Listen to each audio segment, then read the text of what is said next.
Welcome to AP today news. G Madugula culvert కోతకు గురై బోల్తపడ్డ jeep. Alluri జిల్లా జీ మాడుగుల మండలం బోయితేలి పంచాయతీ రాసవీధి కల్వర్టు కోతకు గురైంది.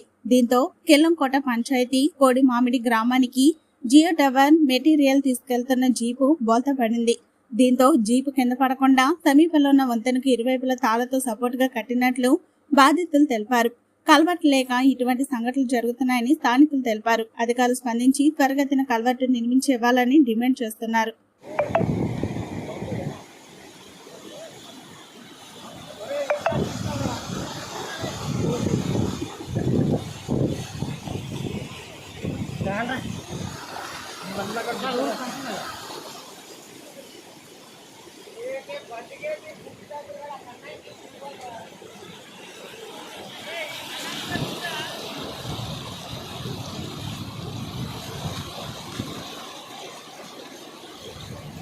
మాట్లాడకండి.